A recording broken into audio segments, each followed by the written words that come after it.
Bismillahirrahmanirrahim. Assalamualaikum warahmatullahi wabarakatuh. Perkenalkan, saya Sartika, berasal dari kota Solo. Berumur 19 tahun, pada kesempatan kali ini saya akan menyampaikan sebuah pidato. Bismillahirrahmanirrahim. Assalamualaikum warahmatullahi wabarakatuh.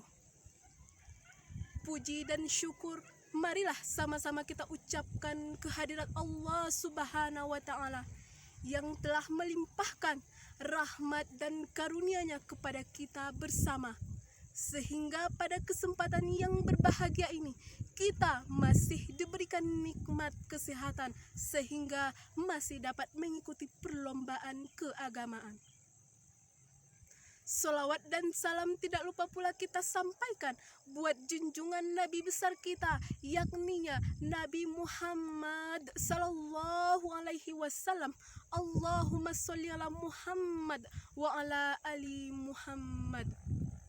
Yang terhormat kepada alumni Pondok Pesantren Al-Syekh Abdul Wahid Bau-Bau Sulawesi Tenggara, yang terhormat kepada panitia yang ikut berpartisipasi dalam menyukseskan acara ini, dan yang teristimewa kepada Dewan Juri yang bijaksana, serta kaum muslimin dan kaum muslimat rahimakumullah sebangsa dan setanah air. Pada kesempatan kali ini, izinkan saya menyampaikan sebuah pidato yang berjudul Membangun Generasi Qur'ani yang Berakhlak Islami. Hadirin wal hadirat yang dirahmati oleh Allah, pemuda adalah intan permata bagi negerinya, karena di tangan pemudalah suatu negara akan memperoleh kemajuan. Pemuda adalah harapan bangsa. Pemuda adalah tonggak estafet yang akan meneruskan perjuangan bangsa. Pada tangan-tangan pemudalah ada ide-ide yang akan membangun generasi lebih baik lagi. Pemuda akan menjadi tokoh di masa yang akan datang. Oleh sebab itu, pemuda sangat berperan penting di dalam kehidupan ini. Hadirin wal hadirat yang dirahmati oleh Allah, pemuda memiliki sifat yang berpikir kritis, yang bisa mengoptimalkan potensinya yang ada. Namun kebanyakan kita lihat pada saat sekarang ini, pemuda kehilangan jati dirinya, bahkan mereka tidak tahu arah entah kemana. Jika kita lihat saat sekarang ini, pemuda banyak yang melalaikan waktu, bahkan ia tidak memanfaatkan waktu sebaik-baiknya. Mereka lebih suka mendaki gunung yang tinggi dibandingkan pergi ke masjid. Hanya saja masjid hanya dilewati. Mereka lebih suka menyeberangi lautan yang luas dibandingkan untuk menuntut ilmu-ilmu agama. Hadirin, begitulah kondisi para pemuda yang kita lihat pada saat sekarang ini. Mereka lebih mudah terpedaya dengan hal-hal dunia dibandingkan kehidupan di akhirat yang jauh lebih baik. Hadirin, bahkan sudah dijelaskan bahwa Allah telah melarang kita untuk berpacaran, pergaulan bebas, narkoba, dan lain sebagainya. Tetapi kenapa masih dilakukan oleh para pemuda zaman sekarang? Lantas bagaimana negara kita akan maju jika moral pemuda saja merusak?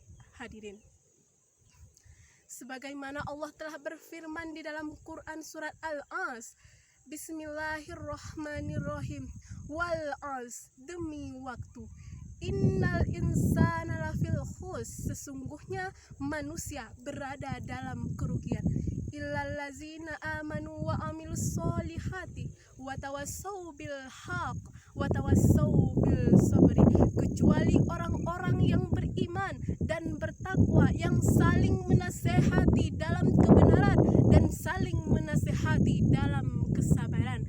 Hadirin wal hadirat yang dirahmati oleh Allah, bahwa seseorang yang melalaikan waktu, para pemuda zaman sekarang, berarti dia termasuk orang-orang yang merugi, karena sesungguhnya orang-orang yang merugi itu sangatlah dibenci oleh Allah Subhanahu wa Ta'ala. Dan ironisnya pada zaman sekarang lebih banyak yang mengidolakan orang-orang barat dibandingkan dengan Rasulullah, padahal Rasulullah adalah sebaik-baiknya suri tauladan, hadirin. Sebagaimana Allah berfirman di dalam surat Al-Ahzab ayat 21, laqad kana lakum fi rasulillahi uswatun hasanah. Sesungguhnya Rasulullah adalah sebaik-baiknya suri tauladan. Lantas kenapa kita sampai hari ini masih mengidolakan orang-orang asing di luar sana, mengikuti gaya rambutnya, mengikuti gaya pakaiannya yang tidak menutup aurat, bahkan kita tidak merasa peduli terhadap agama kita sendiri. Padahal kalau bukan kita yang akan memajukan negara kita, lalu siapa lagi, hadirin? Generasi muda yang sangat-sangat kita banggakan pada saat sekarang ini, maka jadilah contoh dari hal tersebut.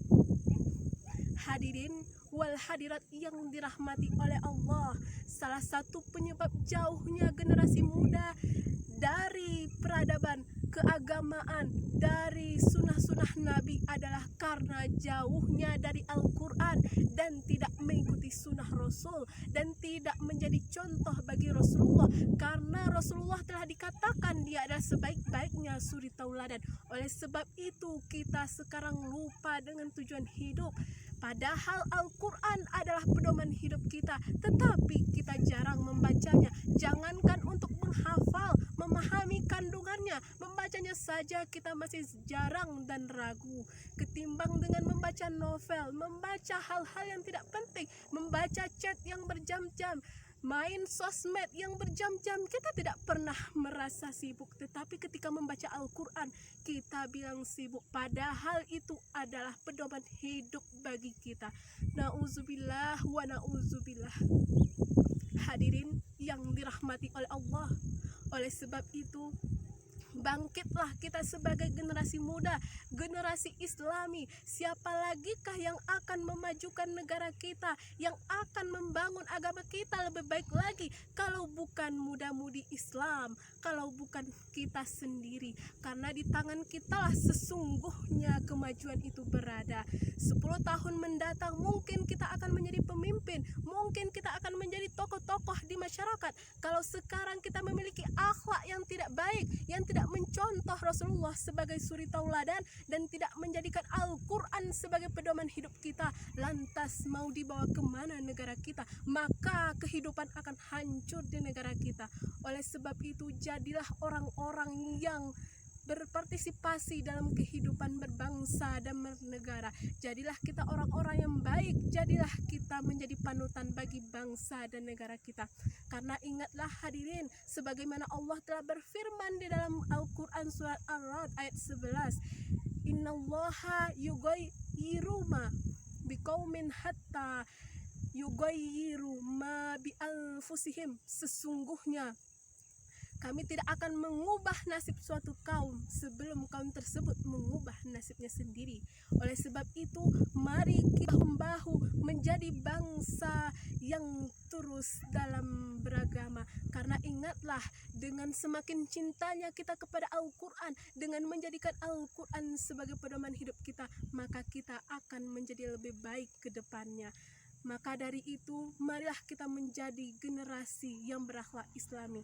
Sekian penyampaian pidato saya pada saat sekarang ini. Mohon maaf jika ada kesalahan. Saya sudahi dengan wassalamualaikum warahmatullahi wabarakatuh.